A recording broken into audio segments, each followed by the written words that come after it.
watching it. Airbus Defense and Space in Europe, EchoStar and Dish Network. Their headquarters in Inglewood, Colorado. PT Bank Rakyat in Jakarta. SSL in Palo Alto, California. Canes and Arianespace in Paris.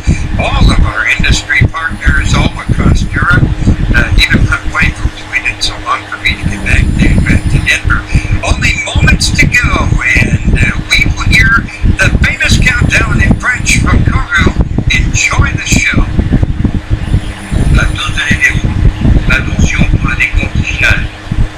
10, 9, 8, 7, 6, 5, 4, 3, 2, 1, stop.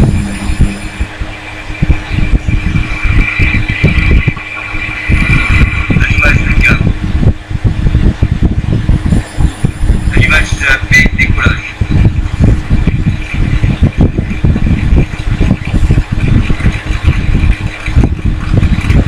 Paramètres à bord sont nominaux.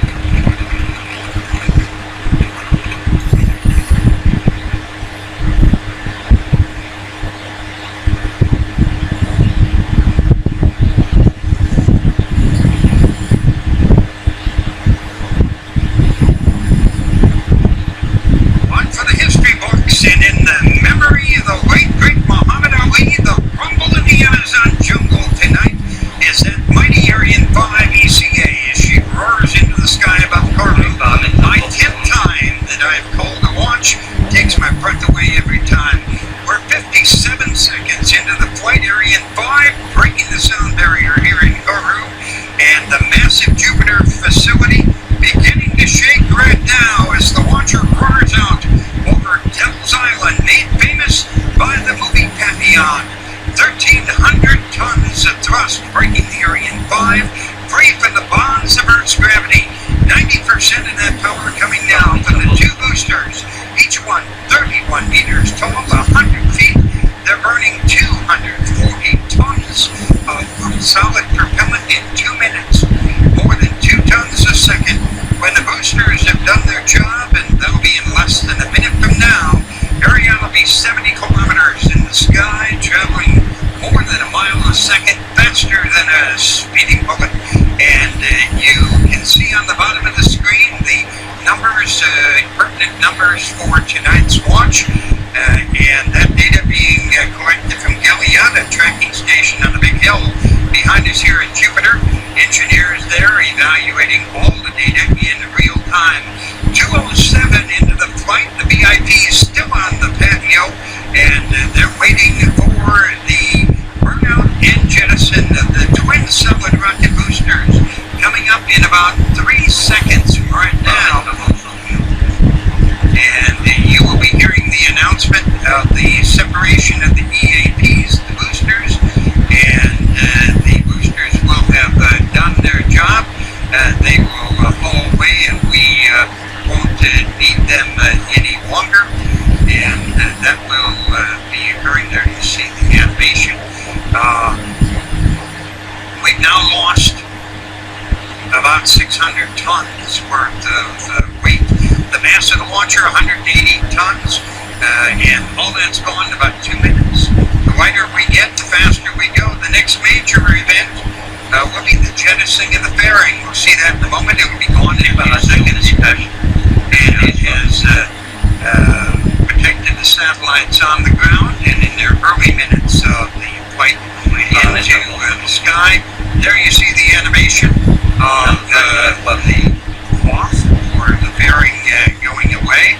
But we just lost 2 more tons. There's some great video from an earlier mission showing what it looks like as that fairing drops away.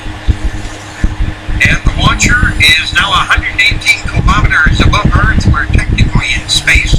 We still have a long, long way to go, however. I call your attention to the animation. You see all the numbers on the bottom of the screen.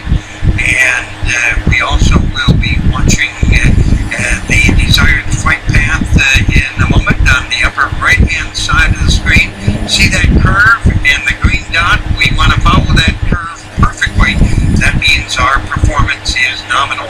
More key officials at Jupiter, Bruno Girard, the Vice Arianespace, responsible for the establishment here in French Guiana, Joël Donadel, the head of ESA's offices here in Carew, and Bernard Chabot, the head of CSG or KNS. The main cryogenic stage, or EPC, now burning. It burns for about 9 minutes, and the EPC is really just a huge fuel tank. It holds 150 tons liquid oxygen, 25 tons of liquid hydrogen. That engine gulping 320 kilograms, 700 pounds of fuel per second. That's 500 times more than a jet engine. You know, I have absolutely no idea what the fuel mileage is on the Ariane 5, but it is built for speed and power, and in that arena, who cares about fuel economy? It is a workhorse, and there you see that we're moving out over the Atlantic Ocean. You know, I live in Denver, and one of the questions I frequently get from people is, why do I come here to French Guiana for a rocket launch? Why do you come down here?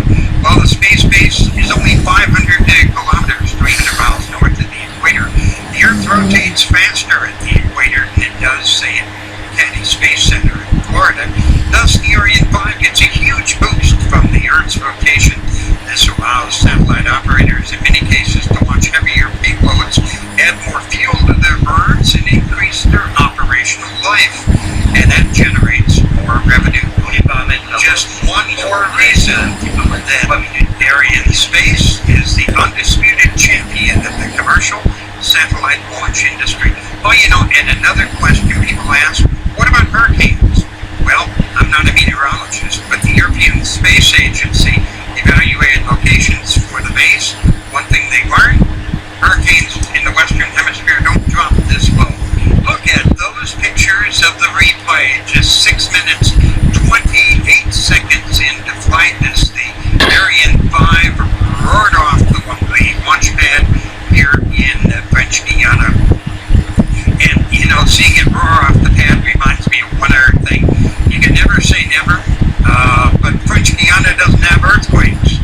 So the only time the earth shakes down here is when that happens, which is one of the huge Ariane 5s, or the Soyuz, or the Vegas take to the sky from CSG. We are right on track at the 7-minute mark, and the rocket is currently 165 kilometers above the Earth. But we're moving on out at great speed tonight. Final target 9.3 kilometers per second. And you know,